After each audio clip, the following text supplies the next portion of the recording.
karepe arep nglaras ning omah. Ning tanggal tua ngene iki wis mung do wong teko lunga arep nyileh duit wae. Pas nyileh wae janjine manis-manis ngono ki. Ning take malah pasang ulat bengis.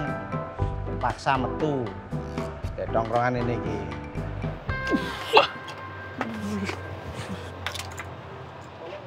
Weh.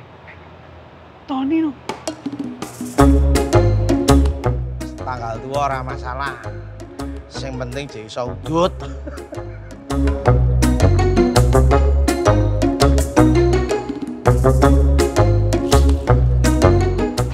Piye, Bas?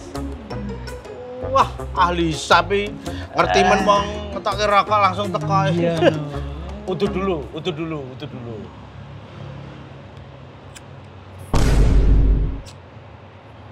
Apa iki? Nah, rokok no. Iki, Bos, rokok ilegal. Ini ilegal ngopo? Wong ya rokok tak sumete samurep kok. Alah, kowe iki sing mbok pikirke awakmu tok. Nek rokok ilegal ngene iki gak ono manfaate. Rokok legal, kowe iki duwe kontribusi nggo negara. Iso balik mbek kowe meneh. Kaya wong sok yes nemani nerangke barang. Yen aku rokok ngene iki tak udut, sing penting kemebul tur regane ya murah. Wah, iki jenenge murahan, Bos. Nek rokok legal, kowe enek sing jenenge DBHCHT, pernah krungu ora kowe? Kowe omonganmu semakin jauh lho kowe. Kaya mudeng-mudeng lho kowe. Lho, Kowe iki sapa? aku iki duwe kanca. Padha aku yang duwe kanca. Ora ngono kuwi maksude sing iso nerangke babagan DBHCHT.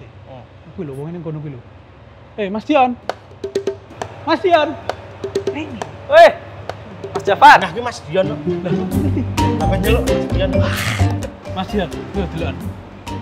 Kayak ngerokok kaya nggo ngene, iki kan rokok ilegal. Apa? Kaya ngene iki ora ono kontribusine nggo DBHCHT kan. Padahal DBHCHT kuwi selain nggo premi BPJS iso balik ning Semiman. Ya ora? Dene tak kandhani ora percaya mare yo. Bener Mas, jadi dana DBHCHT itu fungsinya untuk mengembalikan cukai yang didapat dari negara ke masyarakat. Fungsinya gue apa? Biasanya kui iso gue pembayaran BPJS serta bisa untuk dikembalikan lagi kepada seniman kayak Mas Tony. Mudeng ora kowe DBHCHT? Yen DBHCHT ra mudeng ngerti ku mung DB karo BH iki. Parah. Sik iki rokoknya ilegal tuh iki. Iki gunamu toh Mas? Iya Mas. Lah aku sing penting kemebul tur murah ku ya ana Mas. Ah, celoko bahaya. Lah, rokok-rokok kok ngene Mas, iku sing banyak beredar di masyarakat dan tidak boleh diperjualbelikan Mas karena tidak ada kontribusi buat negara seperti itu Mas. Nah, ngene wae penake. Saiki enek wis beliau-beliau saka kantor Bea Cukai Surakarta. Nah, kita tanya pada ahlinya pripun. Heeh. Lho Mas. Yo. Berarti nenek cukai ning iki entuk dirokok ya Mas? Yo ora oleh. Berarti ra entuk rokok ngene iki jenenge rokok ilegal. Ra enek cukaine merugikan negara ya Mas ya? Oh, bener banget iki. Piye itu maksudnya? Kan kowe sing ngerokok. Aku ki ngandani kowe ngelingke. Ya. Gua apa nek nongkrong ngene? Ya Mas. Lho. Itu iki. Ayo. Kok mah dikek aku iki lho iki. Wah, celoko iki. Wis gua weh. Nah, Mas Tony, kok tiba-tiba ning kene ya? Ya kan aku mau cari nih nemoni beliau-beliau. Nah, bener. Beliau-beliau ini temannya Pak Dion. Mas Dion. Beliau dari mana atau beliau-beliau ini? Beliau ini dari Bea Cukai Surakarta. Dan kebetulan awake dhewe iki saiki lagi podcastan. Oh. Tiba-tiba podcastan. Podcast bersama Bea Cukai Surakarta dan pemerintah daerah Wonogiri. Nah, ini sama Bapak Wibisono gitu, Pak Wibisono, Pak Sony Wibisono dan Pak Turanto sebagai Humas Bea Cukai Surakarta. Saya Humas Pak Turanto, teknis kepala seksi PKC 6. Nah iki jelas ngerti Mas. Nah, padahal ini ribet dhewe. Mulane kuwi ning sing ngandani sampean aja aku ya cek mikir pindho. Yen langsung pusat ngene iki kan informasi luwih detail. Jane aku yo ngerti lho. Informasi kaya ngono iki gampang lho dietokke lho. Nah, saiki kowe pengen teko apa? Iki karo ahli nih. Oke, sudah makan belum, Pak? Belum masuk jam makan ini. Nah ini loh, Pak. Yang tanya kamu dulu, nanti saya kan apa-apa. Iki sing pertama ya. Aku kan mau meh teko sebenarnya. Iya. DBHCHT. Singkatannya kok Nah, itu sebenarnya bisa dijelaskan nggak Pak Sony kira-kira DBHCHT itu apa? Ya, siap. Oke, Mas Jafar, Mas Tony. Jadi kalau kita bicara DBHCHT, mungkin agak kepanjangan nih. DBHCHT. Ya. Dana bagi hasil. DBHCHT, cukai hasil tembakau. Nah, DBHCHT itu artinya pengembalian cukai hasil tembakau. Cukai itu pajak yang dipungut dari beberapa barang yang kena cukai. Contohnya rokok. Nah, cukai rokok yang dibuat di dalam negeri itu dananya sebagian dikembalikan lagi atau dibagi hasilkan lagi ke pemerintah provinsi yang menghasilkan. Nah, dari pemerintah provinsi itu kemudian dikasih lagi tuh ke beberapa pemerintah kota dan daerah kabupaten di wilayahnya. Seperti itu kurang lebih. Jadi manfaatnya untuk apa? Nah, itu dimanfaatkan untuk berdasarkan undang-undang cukai, Undang-Undang Nomor 39 Tahun 2007 itu antara lain pemanfaatannya untuk peningkatan kualitas bahan baku tembakau. Nah, ini menyasar ke petani tembakau nih. Nah, kemudian pembinaan industri hasil tembakau. Industrinya juga dibina, tapi yang lingkupnya industri kecil menengah. Karena kalau kita tahu industri rokok kan juga banyak yang besar ya, mereka sudah mampu sendiri. Kemudian adalah peningkatan pembinaan lingkungan sosial. Nah, pembinaan lingkungan sosial ini banyak manfaatnya. Baik itu sifatnya nanti kesejahteraan masyarakat, juga ke kesehatan. Nah, itu. Kemudian yang berikutnya ada sosialisasi.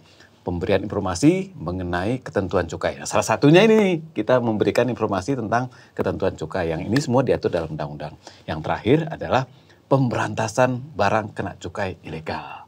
Nah, pemberantasan barang kena cukai ilegal ini salah satunya adalah rokok ilegal yang harus kita gempur. Gitu Mas Tony. Jadi DBHCHT kurang lebih seperti itu. Dana cukai yang sudah dikumpulkan dari rokok yang diproduksi di dalam negeri kemudian dikembalikan lagi ke provinsi yang menghasilkan.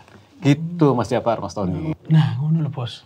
Rokok ilegal ora itu kontribusi ngono mau. Yang saya Pak. Nah, terus untuk mengenai Pak DBHCHT tadi, terus manfaatnya buat kesehatan, buat apa, untuk masyarakat. Yang saya kalau untuk buat seniman kayak saya ini, apakah ada manfaatnya juga Pak? Yang saya mewakili ini. Biar dijelaskan Mas. Iya, mungkin Mas Turanto bisa menjawab ini. Tenang aja Mas Tony ya. Memang manfaatnya peran serta tidak langsung. Ya, tidak menyuruh seniman untuk memberantas rokok ilegal langsung itu enggak. Tapi ada beberapa kegiatan yang bisa melibatkan seniman-seniman, terutama dalam sosialisasi ke masyarakat. Biasanya kan kalau ada keterlibatan seniman itu masyarakat lebih tertarik, paling tidak untuk datang. Kadang-kadang dengan guyon-guyonnya itu kan lebih matuk gitu ya, lebih masuk gampang ke masyarakat. Itu juga sudah dilaksanakan ya. Kita kerjasama dengan beberapa Pemda itu, kabupaten, kota. Kemarin tuh pernah Punokawan. Punokawan itu kita libatkan. Untuk sosialisasi gitu Pak ya. Kemudian kita mengadakan konser musik juga melibatkan pemusik-pemusik gitu ya. Untuk sosialisasi juga dengan musik untuk kebun rokok ilegal begitu. Ada musiknya orang kumpul. Jadi kontribusinya yang kono. Ya, walaupun tidak secara langsung. Siap. Artinya kan job Seniman selalu ada. Ada. Berarti itu kan saya semakin semangat untuk merokok dengan rokok yang legal. Iya weh. Nah, ini untuk Pak Sony nih. Mas Jafar.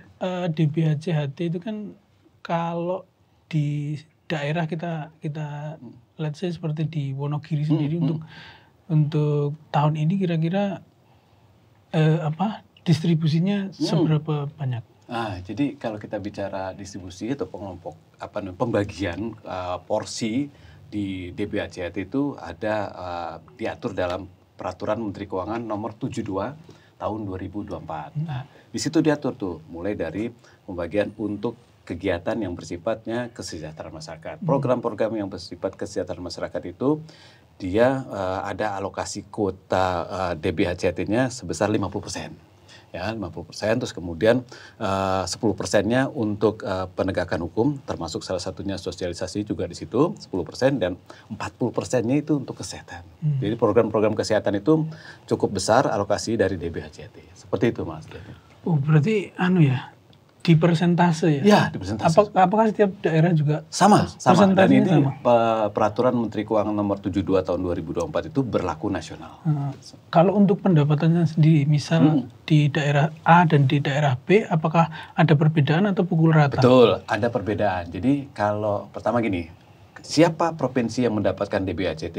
Tentunya akan dinilai apakah ada produksi tanaman tembakau. Kemudian apakah ada produksi hasil tembakau, ada pabriknya. Nah, dari kedua ukur itu kemudian disupport mereka dikembalikan dana cukai tadi ke provinsi. Nah, dari provinsi dibagi lagi nih ke pemerintah kota maupun kabupaten. Itu juga dibedakan antara yang memproduksi dengan yang tidak. Jadi dari dana ke provinsi itu dibagi tuh 30% untuk dikelola oleh provinsi, kemudian 40%-nya untuk daerah-daerah yang menghasilkan, termasuk tadi ada pabrik dan ada tanaman tembakaunya, dan 30% itu yang tidak menghasilkan. Seperti gitu. itu. Dan perbedaan sedikit. Jadi yang tidak pun tetap dapat. Dapat bagian. Jadi kalau daerah yang secara produktivitas bagus untuk pertanian tembakau pasti akan akan lebih banyak. Lebih banyak. Berarti kalau misal nih ya, di satu daerah kalau di petani-petani itu kan kalau tidak punya kemitraan kadang mereka menjual bisa kemana aja ya. Nah itu yang bisa jadi petani itu nggak tahu yang beli siapa kan kayak gitu. Nah itu kalau mereka melakukan distribusi tembakau ke rokok-rokok ilegal berarti seperti apa, Pak? Mungkin ada Mas Ranta? Kalau distribusi terkait pertanian tembakau itu kan memang ada instansi lain yang punya data sebenarnya, ya Dinas Pertanian dan sebagainya, itu mereka punya data berapa luasan lahan tembakau, berapa petani yang terlibat segala macam. Jadi kita mengacunya ke data instansi terkait. Tapi kalau memang akhirnya dijual kemana, ya memang perlu pengawasan ya. Kalau juga hasil tembakau itu untuk DBHCT yang saya dengar itu kontribusinya untuk premi BPJS katanya juga cukup tinggi. Betul. Untuk kesehatan. Jadi tadi menambahkan, jadi kalau kita petani tembakau jualnya kemana nih? Kalau misalnya tidak terserap oleh industri hasil tembakau kan gitu. Nah ini yang memang perlu kita kolaborasi dengan semuanya nih, baik di dinas pertanian itu sendiri untuk bagaimana mereka mengolah hasil panennya. Karena bagian DBHCT juga salah satunya juga itu untuk penanganan pembinaan panen dan pasca panen. Itu juga bisa dikelola oleh mereka. Kemudian nanti kita dapat informasi bahwa produk tersebut dialirkan ke memang pabrik yang legal. Seperti itu, harapan kita seperti itu. Kemudian tadi apa yang terakhir tuh mengenai untuk iuran. Iuran. Ada bagian yang jadi salah satu pemanfaatan DBHCT juga untuk masalah kesehatan bisa untuk digunakan pembayaran Linsos, jaminan perlindungan sosial. Nah, itu bisa digunakan dalam konteks BPJS. Selain itu, dalam program kesejahteraan masyarakat, itu juga BLT, bantuan itu bisa ditunaikan dengan dana DBHCT. Gitu. Jadi untuk para yang berhak menerimanya, tentu dari pemerintah daerah akan menentukan siapa-siapa yang berhak menerima, itu dapat dana DBHCT. Dana bantuan langsung tunai dari hasil DBHCT. Jadi istilahnya dari petani, dari rakyat balik lagi. Jadi memang sebenarnya ada kudu ini firm untuk memberantas rokok ilegal. Iya, ya, kontribusinya banyak banget itu manfaatnya buat masyarakat juga ya.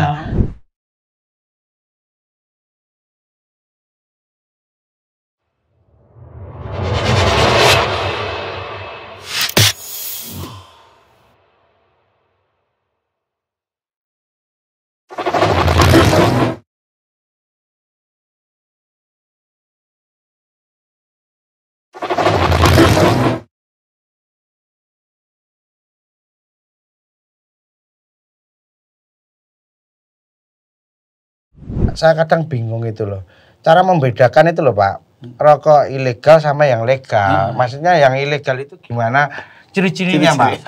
Kadang kan kalau ndak ada cukainya pun gampang nih renek gitu. Terus kadang enek sing kadang iya. Yo meh podo. Meh podo. Itulah. Kasih apa ora gitu kan. Nggih. Sebenarnya kalau rokok ilegal tuh iya. Siap. Mungkin gini ciri-cirinya ya, yang lebih gampang Mas Tony, Mas Jafar, yang terdeteksi di lapangan itu dari sisi pertama pita cukainya. Karena pita cukai itu adalah suatu tanda bahwa rokok tersebut memang sudah dilunasi, tanda pengaman bahwa rokok tersebut sudah dilunasi. Tapi tadi kan meh podo segala macam itu. Tapi prinsipnya gini, di lapangan itu yang paling mudah terduga bahwa rokok tersebut adalah ilegal adalah harganya, Mas Tony. Kalau harganya itu nggak umum lah, nggak wajar itu. Bagus kemasannya tapi harganya murah ya, itu boleh kita duga itu rokok ilegal. Ya, kenapa? Karena dia pasti tidak bayar cukai. Nah, cukai itu kandungannya itu 50% dari harga kurang lebih itu dari cukai. Dia kalau nggak bayar cukai pasti harganya murah. Nah, itu lapangan murah. Nah, kalau sudah murah, nah barulah kita lihat nih. Setelah kita lihat ternyata, wah nggak ada pita cukainya. Itu pasti ilegal. Ya, namanya rokok polos. Rokok polos. Nah, terus kemudian ada pita cukainya. Kita lihat nih, asli apa enggak ya? Nah, ada nggak nih hologramnya? Hologram itu. Terus kalau misalnya dilihat-lihat kertasnya, ya itu mungkin perlu skill tambahan ya. Iya. Ada alatnya juga UV segala macam. Tapi pada prinsipnya teman-teman kami sudah melakukan koordinasi juga dengan aparat OPD, Satpol PP untuk memberitahu mereka bagaimana cara mendeteksi pita cukai palsu.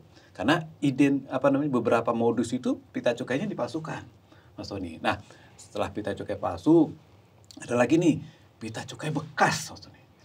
Jadi dari rokok yang sudah dibeli oleh si pedagang itu dikumpulin, dikletein gitu loh. Jadi untuk dipasang lagi ke rokok yang lain. Nah, otomatis rokok yang lain kan nggak bayar cukai kan gitu loh. Kadang enek sing itu ya. Enek ngumpul ke pita. Saya dengar, Pak. Saya sudah janji saya sampaikan nanti saya terdakwa di sini. Katanya kumpul ke ente jali duit gitu. Itu kan saya boleh. Paham banget ini. Nah, kalau saya mau malah saya terbuka ini. Nah, gitu. Iya, jadi itu salah satunya pita cukai bekas itu. Nah, bisa kelihatan sih misalnya ada sobeknya, kelipetnya, segala macam itu bisa terlihat. Nah, ada lagi tuh ada model cetakan Mas Tony, Mas Jafar. Jadi ada saking kreatifnya teman-teman itu dia bikin palsu tapi terlihat itu bukan palsu. Kalau palsu kan seperti pita cukai bener dengan kualitas tertentu. Tapi kalau ini cetakan nggak sesuai pakem lah. Kayak etiket lah gitu, tempel seolah-olah pita cukai padahal bukan. Itu gampang terdeteksi juga. Terus kemudian ada lagi yang lebih tinggi lagi tingkatan ilegalnya. Antara lain dia pakai pita cukai yang bukan seharusnya. Jadi gini Mas, ada rokok yang dibuat pakai tangan nih, SKT. Ada rokok yang dibuat oleh mesin, SKM. Tarif cukai SKT ini lebih rendah dibanding SKM. Nah, ini dia cari nih bagaimana memperoleh pita cukai SKT untuk dipakai di SKM. Ini selisih harganya juga cukup signifikan, kan gitu loh. Jadi ya, untung di situ dia. Jadi modusnya seperti itu. Itu ya, sudah bayar tapi belum tapi tepat. Iya, karena yang seharusnya dibayar yang rokok mahal, seperti itu. Jadi itu murah itu ya. Iya, ciri-ciri rokoknya seperti itu. SKM dan SKT. Nah, ini persepsimu tentang rokok ilegal, tentang rokok ilegal gue mau. Menurutmu nek rokok ilegal, kenapa kok gue ngerokok ilegal misal? Ya iki aku mergone ya mikirnya murah. Terus penting kemebul lah kok, Bos. Penting kemebul. Wis kuwi tok. Iya ku mah murah. Kan mergone murah ki mah penting kemebulin aku mergone ngono. Ya ora ngertiin cukai ki mah ternyata ya enek manfaate dienggo rakyat tok. Kalau persepsi seperti ini, Pak Turanto, masyarakat kan kadang ngerasa iki asal murah ngono. Iya, walaupun rasanya rada beda. Aneh-aneh. Enak sithik ini kan penting kemebul kadang lho. Persepsi orang tentang rokok legal dan rokok ilegal itu seperti apa, Pak Turanto? Memang masing-masing punya pasar ya, punya konsumen yang berbeda, ya kan. Ada sebagian masyarakat itu mengutamakan harga, ada sebagian mengutamakan rasa, ya kan. Nah, ketika kita bicara tentang yang mengutamakan harga, pasti akan melihat harga yang paling murah dulu, ya kan? Apalagi sekarang tahu-tahu ada kebijakan pemerintah cukai naik, kemudian harga yang tadinya terjangkau menjadi tidak terjangkau, ya kan? Nah, pasti dia akan beralih ke yang lebih rendah. Apalagi kalau melihat ada yang ilegal yang jauh lebih murah, nah, pasti akan bergeser. Ya itu tadi prinsipnya Mas Tony, yang penting ngebul gitu kan. Tapi ketika kita bicara tentang segmen pasar yang mengutamakan rasa, ya dia akan tetap. Ya, jadi rokok ilegal itu ada stigmanya. Itu pertama murah, ya kan? Iya. Nah, tapi negatifnya banyak, ya kan? Negatifnya apa? Ya, kita kan nggak tahu kandungannya. Iya, kalau yang resmi itu kan sudah ada kandungannya tertera ya. Dan itu sudah lewat laboratorium. Kalau yang legal bisa aja nulis asal. Tahu-tahu BPOM itu Mas. Iya, kan? Tahu-tahu nulisnya nikotinnya berapa, katanya berapa, tulis aja. Gitu kan? Padahal kandungannya lebih tinggi dari itu. Gitu kan? Nah, kalau yang legal itu lebih ada kepastian. Kualitasnya ada, rasanya sudah pasti, tapi memang harganya lebih mahal. Ya tergantung kita ada di segmen yang mana. Iya, yang mengutamakan rasa atau mengutamakan harga. Ya jenenge produk murahan ya. Jadi ora terkontrol. Tidak terkontrol. Terus apa jenenge kuwi ora ngerti kuwi kandungannya pira-pira kan karena tidak melalui uji. Betul. Bahkan infonya kadang-kadang tembakonya itu kalau di industri tembakau ada istilah sapon. Sapon itu turan. Sapon itu yang rontok-rontokan itu disapu itu. Iya, sapuan. Sama seperti baku krosok enggak? Sing turah-turah.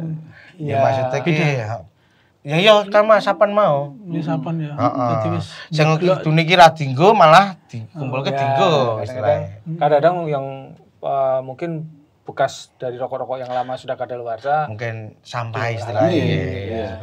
Tapi kalau secara efek dari kesehatan sendiri sebetulnya kalau rokok ilegal itu karena murah uang tuku akeh terus akhirnya jadi bendino ngerokok terus ben menit ngerokok terus bos. Balbul ngerti kuwi kan akhirnya kan salah satu fungsi daripada cukai kan untuk supaya kita tidak berlebihan. Salah satunya seperti itu kan Pak. Iya, ada unsur pembatasan. Ada unsur pembatasan di situ. Jadi masyarakat akhirnya jadi terkendali lah. Ngerokok enggak apa-apa sama terkendali. Ya terkendali. Mulane kan mikir ki ingin larang, ingin kemurahan ya utat-utat ini ki ya larang ya udah tak ngirit sithik ngono Mas. Jadi nambahkan sedikit Mas Jafar. Jadi benar apakah apa yang disampaikan Mas Jafar tadi mengenai alat kendali konsumsi. Nah, karena cukai sendiri adalah salah satu instrumen untuk mengendalikan konsumsinya. Kenapa? Karena kalau dikonsumsi bisa berdampak negatif ke kita maupun juga ke masyarakat. Itu adalah esensi cukai. Seperti itu. Koyo nek umpamane kowe mangan kakean. Misal mangan gula sak akeh-akehmu teh manis sehari 20 kali yo tepar, Bos. Iya. Umpamane contone ora aku. Wong liya contone ada aku. Ya wis aku kakean mangan kan.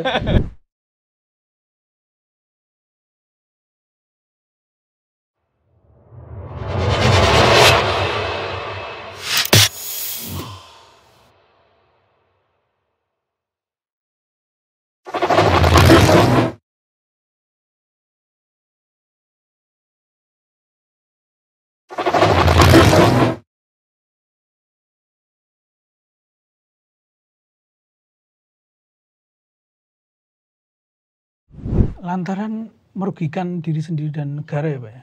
Pihak-pihak cukai sendiri kalau caranya mengedukasi masyarakat itu Pak. Kan kadang aku ya pengen ngandani wong tapi ada barrier ya.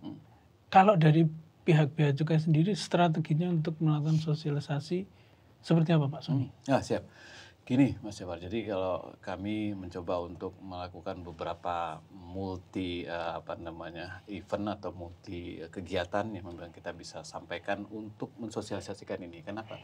Karena makin banyak kegiatan, makin banyak juga exposure-nya. Nah itu kita bisa melalui sosialisasi seperti ini, melalui media-media yang terbuka maupun media-media sosial media kita manfaatkan seperti itu. Terus juga kita memanfaatkan generasi muda dengan kreativitasnya mereka. Kita adakan lomba-lomba seperti lomba bagaimana mereka menyikapi tentang rokok ilegal seperti itu, dari bentuknya video reels ataupun TikTok seperti itu. Jadi kita me-encourage mereka, teman-teman yang memang penuh kreativitas itu, untuk bagaimana bisa memberikan tema-tema pemberantasan rokok ilegal ini yang tapi juga bisa diterima oleh masyarakat gitu loh. Karena kalau kita kakuan nih, kita nggak memberikan sosialisasi secara formal terus nggak banyak. Nah, ada yang seperti itu, tapi perlu juga yang lainnya. Itu mungkin kebijakan seperti itu. Bikin konten-konten gitu ya, gitu. lucu-lucuan gitu. Betul. Endorse saya dong. Kayaknya sih sebetulnya. Terus Pak, kalau yang mengedarkan rokok ilegal atau pemakai untuk pengguna rokok ilegal, itu bisa mungkin dijerat dengan pasal apa, pasal gede atau pasal berapa? Itu ada. Itu ada itu yang edar gitu. Ada ya, masing-masing ada, ya kan? Kalau pengguna juga. Nah, itu dia. Nanti segera makan saya. Pengguna gimana? Ya, tetap kita menyampaikan ke masyarakat, ujung dari rokok ilegal ini kan sebenarnya pengguna ya. Ya kan? Kalau yang konsumennya enggak menikmati, kalau ya, demandnya enggak ada, kan, ya sudah akan berhenti rokok ilegal itu kan sebenarnya kan gitu ya. Jadi di masing-masing titik sebenarnya ada sanksinya. Ada yang sanksi pidana, ada yang sanksi denda, ya. Masing-masing ada porsinya sendiri ya. Untuk yang pemalsu, ya katakanlah pita cukai palsu segala macam itu pidana. Ya. Kemudian untuk sekarang kita juga ada yang ultimum remedium ya. Untuk yang tahapannya artinya adalah masih skema pembinaan, kita alihkan ke denda. Terus kalau tahu gitu terus melaporkan gimana? Misalkan saya tuh bagi pengedar, saya melaporkan di mana? Dodol rokok ilegal gitu. Nah, itu laporannya kemana? Ke kami ya ini. Ya, bisa. Mas jadi gini, untuk kalau ada masyarakat yang tahu, Mas Sony tahu ada peredaran rokok ilegal, itu bisa menghubungi kami, bisa melalui Instagram kami @beacukai_surakarta, atau bisa melalui WA Mas Sony. Mungkin bisa ingat 0896 980 50.000. Nanti mungkin saya kasih Instagramnya untuk Instagramnya @beacukai_surakarta. Seperti itu. Lah kemarin saya kalau ada rokok pengen yang jualan rokok ilegal sama ini tak bilang, "Ning kono nek sing ngedaki rokok ilegal, titip mana?" Piye bicara mengenai sanksi. Sanksi sedikit Mas Tony, Mas Jabar. Jadi sanksi ini dalam undang-undang cukai itu diatur bagi siapapun yang memproduksi tanpa izin. Nah, itu kena. Pabrik nih ya, pabriknya misalnya. Kemudian barang siapa yang menjual, menyediakan untuk dijual barang kena cukai ilegal, rokok ilegal, ini juga kena. Kan gitu loh. Terus yang mengusahakan barang ilegal ini atau penadahnya itu juga kena.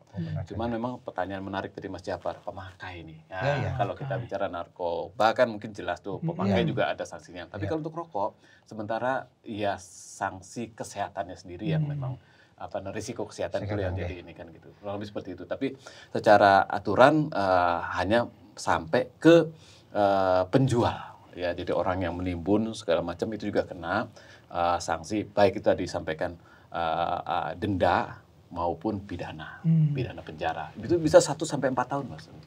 Bisa benar seperti itu. Itu bisa dan atau bisa kumulasi udah di penjara terus kena denda juga gitu. Ini aku sih sebenarnya usul ini. Semisal wong rokok ilegal masuk ke barak militer. Ben tambah sehat, Bos. Ya. Ya jelas itu tadi kalau saya rokok yang ilegal mau orang ngerti karena tidak diawasi, istilahnya katanya BPOM ya. Iya. Orang ngerti kok apa mabune contoh tidak terkendali. Itu loh. Komposisinya loh. Enggak ngerti. Bocah sih kok enak men ternyata dikei iki kebujulan gitu lah. Seperti itu. Kayak istilahnya nek dodol obat nang ngono sing ilegal. Wah, cepet mari. Ternyata ki ana kandungan nantinya sing piye akeh ra ngerti. Ini pengalaman pribadi. Iya. Enggak ngomong pengetahuan ngene iki mah dikira aku wis nglakoni tadi aku karena pinternya berdasarkan pengalaman. Nah, itu tadi mengenai apa ya? Sosialisasi tentang pencegahan peredaran rokok ilegal. Itu di DBH-JHT juga dialokasikan juga. Masuk. Termasuk bagian dari yang penegakan hukum. Oh gitu. Yang 10% dari alokasi. Untuk pemberantasan rokok termasuk sosialisasi. Termasuk apa terus ada gerakan itu Pak? Gerbek toko-toko gitu. Betul apa? Menarik. Jadi gini, di dalam program tadi di bidang penegakan hukum, selain sosialisasi, ada juga kita pengawasan mesin pelinting. Mesin pelinting itu kita awasi, kita registrasi, terus kita monitor. Kemudian ada lagi nih, kita bekerja sama dengan Satpol PP yang merupakan aparat pemerintah daerah yang memang punya wewenang untuk melakukan kegiatan yang seperti ini, pengawasan ya. Di situ mereka bisa melakukan kegiatan pencarian informasi. Cari informasi tentang rokok-rokok. Tadi masukan dari Mas Tony, Mas Japar. Wah, di sana ada tuh. Kemudian mereka tindak-lanjuti, cari-cari informasi. Setelah terkumpul, mereka kelola informasi tersebut. Kalau memang sudah cukup kuat, kemudian ditingkatkan kegiatannya menjadi operasi bersama. Mereka bekerja sama dengan kami untuk menindaklanjuti informasi yang mereka kumpulkan, gitu. Terus ada lagi nih, ini pertanyaan yang cerdas sih, kritis sih. Kira ngerti, tidak terpikirkan. Kalau Mbak linting di rokok, bako itu sudah. Nah, itu kan renek juga ini juga ya. Iya, kadang-kadang kan gitu. Contohnya kalau dikonsumsi dewe tapi kadang sekarang itu kan enak sing jenis tingwe dan dijual itu bagaimana Pak Turanto? Oke, memang dalam pengenaan cukai itu ada pengecualiannya. Yang dikecualikan itu sebenarnya memang biasanya yang tingkatnya masih sederhana sekali, rendah gitu ya. Kalau tingwe saya beli bako yang di pasar yang itu, saya beli sekilo, saya pulang ke rumah, saya linting sendiri nggak kena. Yang kena prinsipnya memang untuk yang siap dijual belikan. Diedarkan gitu ya. Dikemas, ada etiketnya, mereknya Tony, Tony Jaya gitu ya. Tony Sigar. Tony Sigar. Tony Sigar. Intinya yang sudah untuk bisnis ya. Itu perdagangan itu kena. Kalau untuk sendiri yang sangat sederhana itu. Tapi bako mentah sendiri sebenarnya kena cukai apa enggak? Bako sepanjang tidak dikemas dalam etiket, ada etiketnya itu kan. Oh, berarti kalau sebenarnya pengenaan cukai itu untuk rokok? Ya, jadi esensinya seperti itu. Hasil tembakau. Hasil tembakau. Oh ya namanya. Hasil tembakau. Ya, hasil tembakau itu mulai dari TIS ya. TIS itu tembakau iris. Jadi TIS itu tadi yang sampaikan Pak Turanto terkait dengan yang untuk konsumsi sendiri itu belum objek cukai ya. Tapi kalau sudah TIS yang dikemas menjadi penjualan eceran, dikemas kecil-kecil 100 gram atau seperti itu, nah itu yang udah dikasih etiket atau merek, nah itu juga sudah harus kena cukai. TIS-nya itu sudah merupakan hasil tembakau. Meningkat daripada itu, TIS-nya kemudian diolah menjadi rokok, menjadi sigaret, menjadi cerutu, menjadi kelembak menyan atau kelembak daun, seterusnya pokoknya aneka jenis rokok itu sudah kena cukai dan itu harus dikemas dalam penjualan eceran. Jadi kalau Mas Tony beli rokok yang di dalam bungkusnya itu, nah itulah endingnya seperti itu. Nah kalau ada orang yang kemudian dia punya mesin linting manual, itu dia bikin sendiri, bikin. Ternyata banyak nih. Itu nggak boleh dijual itu. Itu kalau dijual secara komersial curah jual curah itu untuk karton rokok 1 kilo. Dulu kasus kami menangani kasus seperti itu, ada informasi kita datangi ternyata betul 1 karton rokok-rokok yang belum dimasukkan ke dalam bungkusnya. Nah, itu salah satu wujud dari rokok ilegal. Sudah masuk ilegal. Tapi kalau mbah ninting dewe, kita ninting dewe, dipanen dewe. Iya, apalagi panen dewe. Nah, karena ini kaitannya dengan podcast bersama Bea Cukai dan juga pemerintah daerah Wonogiri ya. Nah, kolaborasi yang dilakukan antara Bea Cukai dengan Pemda Wonogiri itu seperti apa Pak untuk pemberantasan rokok ilegal dan sebagainya? Baik. Jadi kalau boleh izin Mas Turanto ya, saya menyampaikan kalau kita kerjasama dengan pemerintah Kabupaten Wonogiri ini berdasarkan amanat dari undang-undang dan juga peraturan Menteri tentang penggunaan DBHCT di PMK 72 itu, kita sudah melakukan kolaborasi mulai dari perencanaan. Ya, jadi perencanaan kegiatan tentang pemanfaatan DBHCT, bagaimana nantinya kita melakukan kegiatan bulan ke bulannya sudah kita rencanakan dari awal. Ya. Setelah direncanakan, kita melakukan kolaborasi, ya, kolaborasi terus bersama-sama. Kalau memang khususnya kalau kami, karena memang lingkupnya lebih ke arah yang tadi penegakan hukum, bidang penegakan hukum, yang memang di situ ada kegiatan sosialisasi dan juga kerjasama operasi. Nah itu terus kita melakukan kerjasama, melakukan sinergi bersama. Tapi kalau untuk urusan yang bidangnya untuk kesehatan masyarakat dan juga kesehatan, kita mempercayakan itu ke pemerintah daerah Wonogiri untuk mengelolanya. Nah, setelah itu kita lakukan evaluasi. Kita melakukan terus, kita monitor, karena kan pertanggungjawaban itu juga akan dimintakan ke Kementerian Keuangan. Nah, kami di sini sebagai lembaga yang di bawah Kementerian Keuangan terus mendampingi pemerintah daerah setempat, khususnya juga pemerintah daerah Kabupaten Wonogiri, untuk bagaimana nih kegiatan yang sudah direncanakan, sudah dilaksanakan belum nih? Apa kendala-kendalanya, apa yang sudah kita catat, prestasi-prestasi yang sudah kita catat, kita simpan, kemudian kita akan laporkan, gitu. Jadi mulai dari perencanaan, pelaksanaan sampai dengan evaluasinya. Sampai kita dengan evaluasi ada gitu. koordinasinya. Ya. Nah, ini yang terakhir Pak, kira-kira pesan untuk masyarakat terkait dengan rokok ilegal dan pemberantasan rokok ilegal apa Pak Turanto mungkin? Kalau dari saya sebenarnya sederhana aja ya. Saya berharap masyarakat ikut secara aktif mensukseskan program gempur rokok ilegal ya. Bagaimana caranya? Yang pertama pasti jangan beli rokok ilegal. Yang kedua menyampaikan kalau ada informasi terkait adanya barang rokok ilegal ke kami atau ke Pemda juga bisa. Nanti kami akan kolaborasi untuk melaksanakan penindakannya. Nah, misal kalau masyarakat tahunya cuma konco niki merokok rokok ilegal. Yang bisa kita laporkan itu apanya? Apakah si rokok ini tuh Pak, saya tahu Pak ada rokok mereknya ini. Begitu toh apa saya harus tahu detail? Oh, enggak harus detail. Kalau nunggu detail nanti enggak akan lapor. Ya kan? Nanti kelamaan nunggunya. Mas Tony-nya sudah lari. sudah belok kiri. Bukan saya. Udah belok kiri. Kita tunggu di kanan. Kadang kan kita ngertinya cuma rokok ini, cuma sumbernya gimana? Sampaikan saja. Kok sumbernya begini sih? Iya, ini lagi Pak. Sampaikan saja, nanti informasi akan kita olah. Oh gitu ya. Kita olah, akan kita perdalam lagi. Ya, nanti si A, oh iya, bisa atau si T gitu ya. Nah ini si Jafar rokoknya rokok ilegal gitu ya. Bisa. Nanti kita akan lihat kira-kira belinya di mana. Ya, gitu. Oh gitu ya. Produsennya di mana, jalur distribusinya dari mana. Nanti kita akan tidak lanjut. Mohon maaf, ini ada satu pertanyaan lagi. Instrumen untuk melakukan penindakan itu kolaborasinya selain itu siapa lagi? Misal kayak gini tadi kan kita juga butuh investigasi ya gitu ya. Nah itu seperti siapa lagi yang berkontribusi untuk?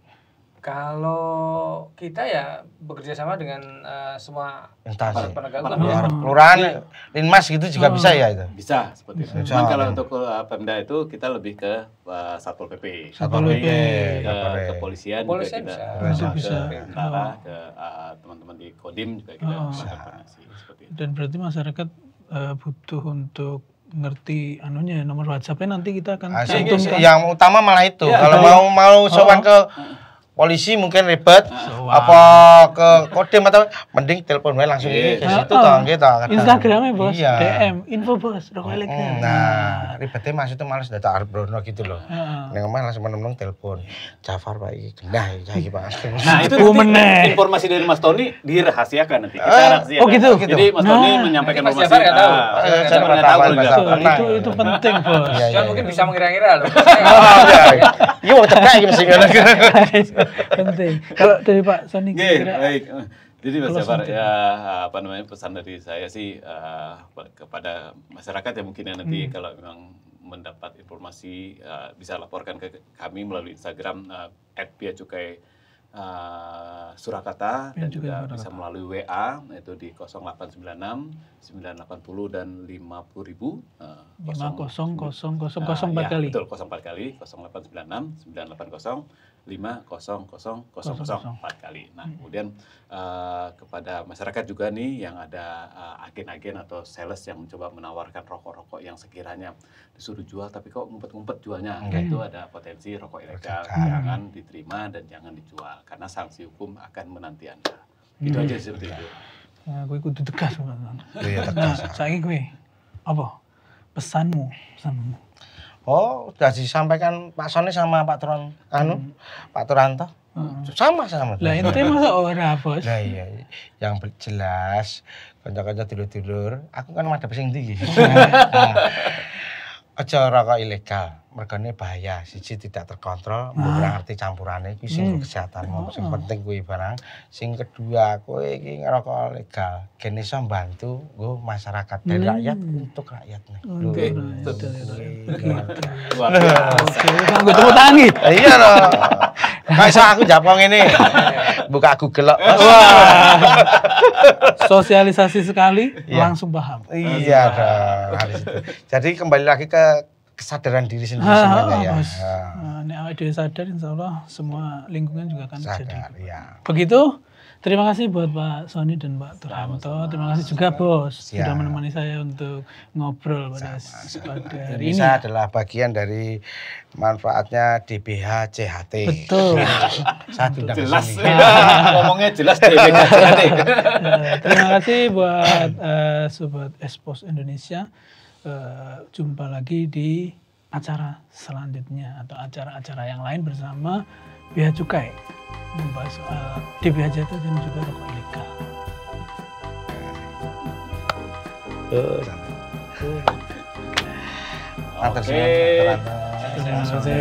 Sehat terus ya. Amin. Terima kasih Turanto. Mantap. Hai dulur-dulur, khususnya dulur-dulur Wonogiri, stop untuk merokok rokok ilegal. Merokoklah dengan rokok yang ada cukainya. Karena rokok yang bercukai manfaatnya dari rakyat untuk rakyat. Khususnya untuk warga Wonogiri, rokok bercukai akan bermanfaat untuk pembangunan Wonogiri maju dan berkelanjutan. Gempur rokok ilegal.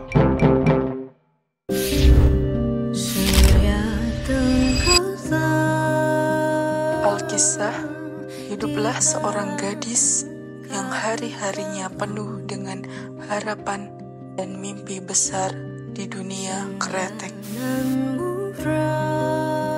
Relax. Loh, bukan kretek yang ini. Salah. Jare tiang mriki niki rokok-rokok sing murah tur enak. Tapi sik yo, kok aku ora percaya. Nah iki malah rokok polos ora ono bandrole blas.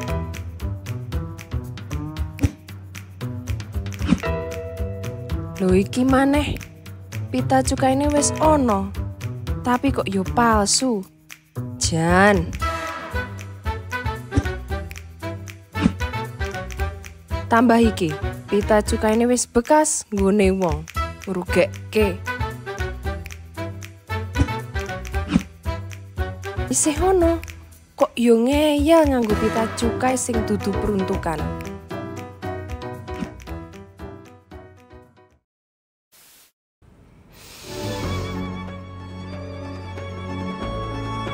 Mimpi saya adalah menciptakan Indonesia bebas dari rokok ilegal.